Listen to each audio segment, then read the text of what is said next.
전도에 관한 설교거든요. 그 전도에 관한 책을 보면은 전도자는 이제 전도하러 현장에 나가잖아요. 이제 전도하러 현장에 가면은 현장을 알고 가야 되잖아요. 지금 북한 병사들이 러시아로 파병이 됐잖아요. 그 현장을 모르면은 그냥 총알 바지가 될 수밖에 없죠. 전도도 마찬가지예요. 전도의 현장이 어떤 현장이냐. 전도자는 그 전도의 현장에 가면은 영적 전쟁이라는 거예요. 영적 전쟁이기 때문에 칼빈은 그런 얘기를 했어요. 우리의 삶을 화해할 수 없는 영적 전쟁이라고 그랬어요. 우리는 죄와 싸워야 되고 사단과 싸워야 된다는 거예요. 그러니까 사단이 우리를 부추겨서 죄를 짓게 합니다. 그러니까 절대 사람이 나쁜 건 아니에요. 죄가 하나님으로부터 멀어지게 하는 거예요. 이 사단의 괴계가. 그래서 전도자는 반드시 그 전도 현장에 가면은 영적 전쟁터라는 것을 알고 가야 된다는 거예요. 나가서 보면은 그렇게 좋았던 사람들이 갑자기 막 화를 내고 우리한테 좋게 했던 사람들이 막 이렇게 적대적이고 그런 경우가 있어요. 지피지기 백전불패란 얘기가 있어요. 적을 알고 나를 알면 100번 싸워도 위태롭지 않다. 작전에 실패한 군인은 용서해도 경계에 실패한 군인은 용서할 수 없다. 그런 것처럼 우리가 전도의 현장 나갈 때 반드시 그냥 편안하게 전도가 되는 것이 아니라는 거죠. 그래서 C.S. 루이스라는 훌륭한 그 목사님은 이런 얘기를 했어요. 사단의 존재를 인정해라. 그러나 극단적으로는 인정하지 말라는 거예요. 그러니까 사탄이 있다는 거예요. 왜 우리의 대적 사단 마귀는 있어요. 왜 그러냐면은 우리 사단의 가장 어떤 면으로 보면 그 유혹을 받아서 주님 앞에 책망받았던 사람이 누구예요? 12제자 중에. 주님 앞에 사탄아 몰려가라 책망받은 베드로죠, 베드로. 그러니까 베드로가 그런 얘기를 합니다. 베드로 전서 5장 8절을 가면 깨어있으라. 베드로가 그랬잖아요. 베드로는 그걸 몰랐잖아요. 우리 주님이 십자가를 지는 것이 순조롭게 영광을 받고 순조롭게 모든 일이 되는 줄 알았어요. 그래서 주님이 십자가를 얘기할 때 베드로가 뭐라 합니까? 주님, 나는 오게도 같이 가고 죽는데도 같이 가겠다는 거예요. 그러니까 이런 영적 전쟁을 모르는 거예요. 그냥 편안하게 영광 받을 걸로 착각했어요. 근데 막상 주님은 십자가를 져야 하는 혈과 육의 싸움이 아니라 했잖아요. 죄를 이기는 사단을 박살내는 싸움을 해야 된다는 거예요. 그 싸움은 혈과 육의 싸움이 아니었어요. 우리 주님이 우리 죄를 위하여 십자가상에서 온전히 그 십자가를 지는 것이 아버지 뜻에 순종하는 것이며 사단을 이기는 승리인 줄로 믿습니다. 이걸 베드로는 모르는 거죠. 그래서 이제 주님이 막상 십자가를 지려고 하니까 말리잖아요. 아, 주님 그러면 안 된다고. 그때 주님이 사단아 물러가라. 너가 하나님의 일을 생각하지 못하고 사람의 일을 생각하는도다. 이걸 이제 베드로는 경험했어요. 그 사단이란 말을 듣고 베드로는 얼마나 낙심했겠어요. 그래서 이제 베드로 전서에 가면은 뭐라 하냐면 근신하라 깨어라 그래요. 마귀가, 대적 마귀가 우는 사자와 같이 두루 삼킬 차를 찾는다 그래요. 베드로가 그 얘기를 합니다. 왜? 자기는 경험이 있었기 때문에. 이처럼 토요일마다 전도를 나가고 또 여러분도 전도를 해보면 알지만 만만치 않습니다. 금방 올 것 같지도 않아요. 또 왔다가도 이 정착되기 힘들어요. 왜 그러면 사단은 자기 편을 만드는 거예요. 근데 이 사탄이 한 사람이 하나님의 자녀가 되면 자기 편이 하나 줄어든 거예요. 어떤 괴계를 해서라도 사단은 하나님의 자녀가 못 되게 한다는 거예요. 그러니까 우리가 기도해야 되고 오늘 그런 의미에서 하나님의 전신갑주를 입어야 될 줄로 믿습니다. 화해할 수 없는 영적 전쟁. 그 C.S. 루이스 목사가 사단에 대하여 사단은 있다는 거예요. 사단 마귀는. 근데 극단적으로 취급하지 말아야 해요. 그 말은 뭐냐면은 너무 사단을 강조하지 말라는 거예요. 말끝마다 사단 얘기하지 말라는 거예요. 왜? 여전히 사단은 있기는 있지만 사단 마귀는 있지만은 하나님보다도 동등한 힘을 갖거나 하나님보다 더 힘을 많이 가진 건 아니기 때문에. 그래서 우리가 사단을 인정을 하되 너무 사단 얘기하지 말라는 거예요. 너무 마귀 하지 말아요. 왜? 아니 자식이 부모하고 있는데 자꾸 다른 사람 얘기할 필요 없잖아요. 다른 거에 대해서 겁먹을 필요 없잖아요. 그런 것처럼 사단에 대해서 극단을 피하라는 것은 너무 사단을 강조하지 말라. 너무 사단 마귀를 강조하지 말라. 또 하나는 뭐냐면은 그렇다 해서 또 한 가지는 사단이 없는 것처럼 얘기하지 말라는 거예요. 극단을 피하라는 얘기는 그거예요. 반드시 사단은 있다는 거예요. 우는 사자와 같이 두루 삼킬 찾는다고 말씀했던 것처럼. 또 예수님께서 여러분 70인을 파송하면서 뭐라 합니까? 내가 너희를 어디 가운데 보는 것 같다? 이리 가운데 보낸 양과 같다고 그래요. 왜 그러냐면 영적 세계가 너무나 이게 세기 때문에. 이 쓰나미처럼 그 세상 물결이 몰려오잖아요. 과학 문명이 발달하다 보니까 엄청난 이 제약들이 밀려와요. 그러니까 우리 후대들은 그런 제약의 문명에 휩쓸리다 보니까 교회를 못 오는 거예요. 젊은이들이 거기에 매여가지고. 근데 우리가 이 영적으로 하나님의 전신갑주를 입게 되면은 반드시 하나님이 대적 사단을 대적하라고 말씀했던 것처럼 대적하라는 것은 이기라는 거예요. 하나님의 전신갑주로. 그걸 이기라는 것은 혈과 육의 싸움이 아니라 우리가 하나님의 전신갑주를 입고 예수의 이름으로 힘입으면은 사단은 한 길로 갔다 7길로 도망가게 되는 줄로 믿습니다. 그러니까 전도자는 전도의 현장이라는 것은 화해할 수 없는 영적 전쟁. 이 사단과 마귀가 있음을 바로 알아야 된다는 거예요. 그러면 이제 사단과 마귀는 어떤 존재였냐면은 하나님에 의해서 창조된 천사였다고 그러잖아요.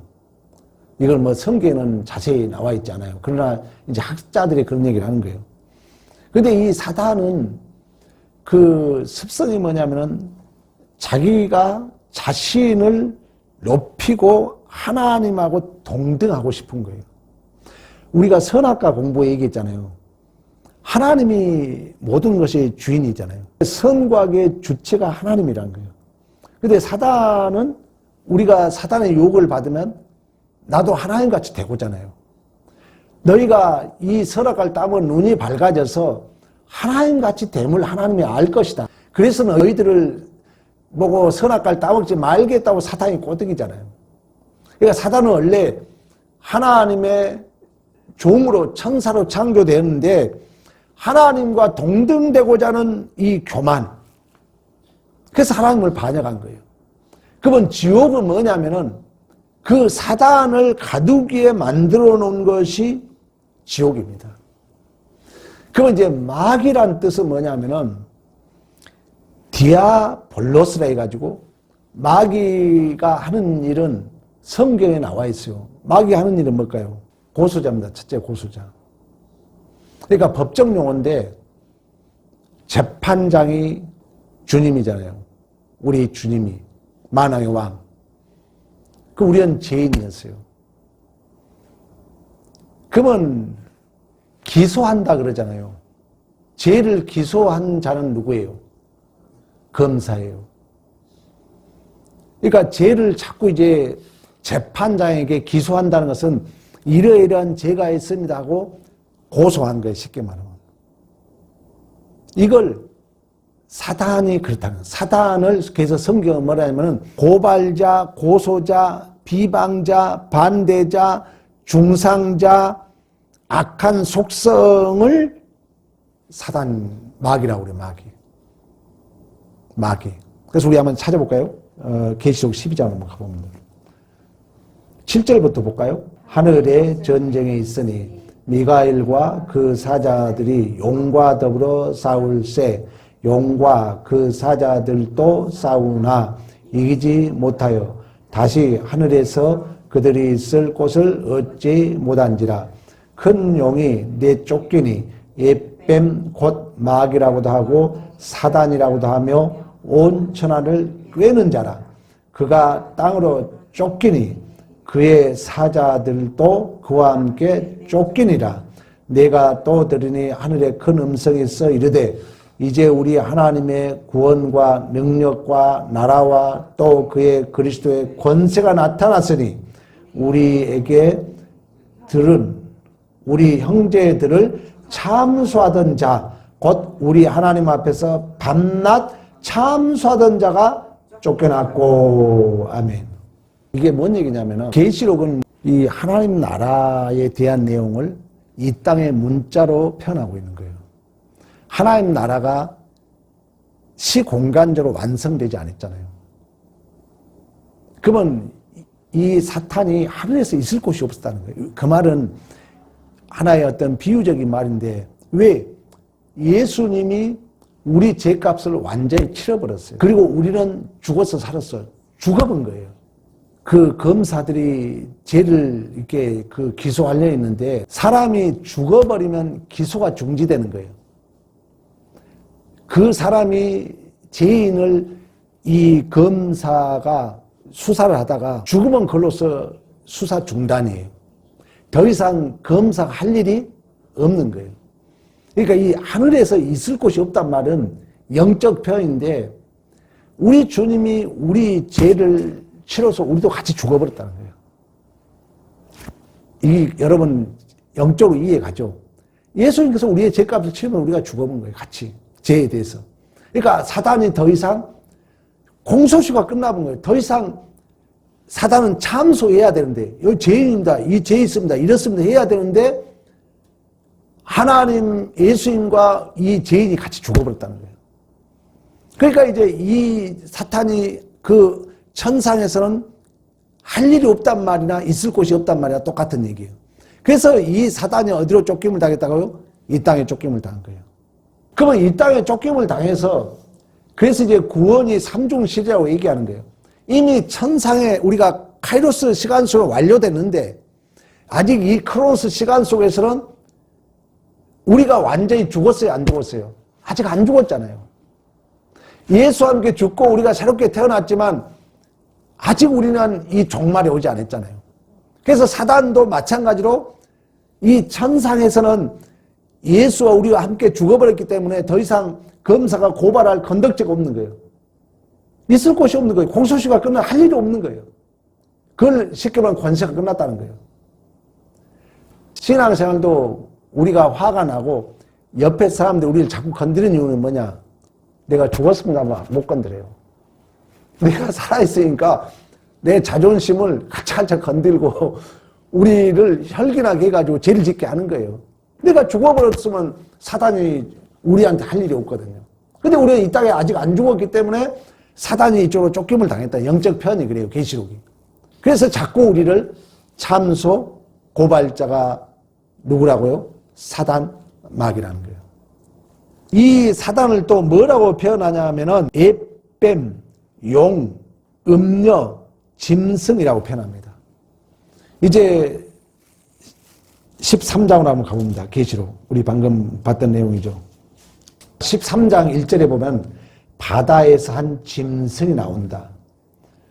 또 11절, 13장 1절에 바다의 짐승이 나오고 13장 11절에 보면 다른 짐승이 어디서 나와요? 땅에서 나와요. 그리고 18절 가면 13장 18절 가면 지혜가 있으니 총명한 자는 그 짐승의 수를 세워보라. 그것은 사람의 수니 그의 수는 뭐다?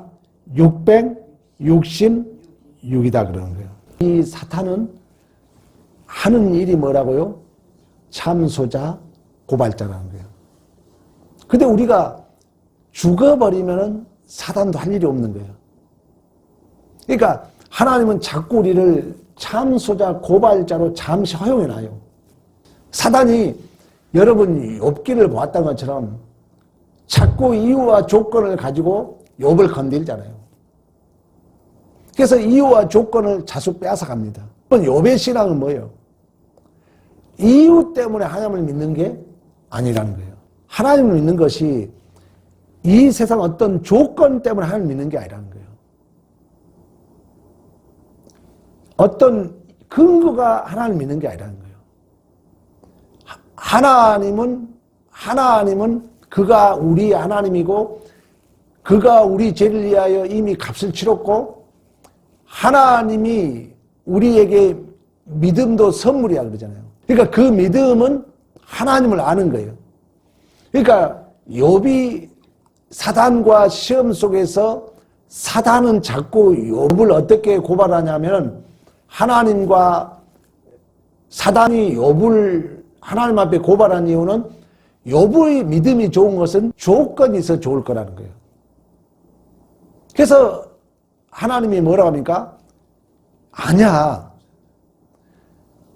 내가 세상 무엇 때문에 내가 하나님 믿는 게 아니라는 거예요. 나는 이미 하나님의 자녀라는 믿음이 내 안에 있기 때문에 그 믿음으로 구원을 받고 그 믿음 속에서 하나님과 관계가 더 깊어지고 넓어지는 줄로 믿습니다. 근데 사단은 자꾸 우리에게 조건을 드린다는 거예요. 너 이것 때문에. 그래서 그것을 자꾸 그걸 가지고 시험을 주는 거예요. 그래서 모든 것을 뺏어 가버리잖아요. 결국은. 그런 과정 속에서 욥이 갈등하면서 결국 이제 그 어떤 조건이 없다 할지라도 자녀를 잃어버리고 재산을 잃어버리고 건강을 잃어버리고 아내는 도망간다 할지라도 나는 누구를 믿는다? 하나님을 믿는다는 거예요. 믿음이란 얘기예요. 하나님을 믿는다는 거예요. 그래서 이제 그가 가는 길에 하시라 내가 달려는 후에 내가 정같이 나오려 말씀하고 있고 그래서 이제 욥이 하나님에 대해서 말씀만 들었었던 그 하나님을 눈으로 보게 되는 줄로 믿습니다. 여러분 사단의 괴계를 알아야 됩니다. 우리의 신앙생활에 있어서 또 특히 전도의 그 현장은 이 사단이 자꾸 우리를 방해하기 때문에 결론적인 것은 오늘 중심은 하나님의 전신갑주를 입어야 된다는 거예요. 의의 흉배 나는 의인이야. 평화의 신발. 평화의 신발이라는 것은 그 신이 좋아야 돼요. 옛날에는 신이 안 좋았잖아요. 그러니까 그 평화의 신을 신고 뛰어가야 돼요. 진리의 허리띠. 이 옷이 자꾸 내려가면 안 되잖아요. 세상 것에 내려가면 안 돼요. 말씀으로 탁 허리를 동이고. 구원, 나는 구원 받았어요. 여기에 코데시. 나는 거룩한 자녀야. 구원의 투구를 쓰고. 불화살, 막 비방이 오고 불화살이 와도 뭐예요? 믿음의 방패. 믿음의 방패를 들고. 이제 검은 뭐예요? 말씀과 성령의 검을 들고 나가야 된다는 거예요. 그렇지 않으면은 이 전도는 여러분들 해보면 알잖아요. 여러분 가장 쉬운 것 같지만 어려운 게 전도자입니다. 진실로 그 삶의 현장에는 여전히 화해할 수 없는 영적 전쟁 가운데 대적 마귀가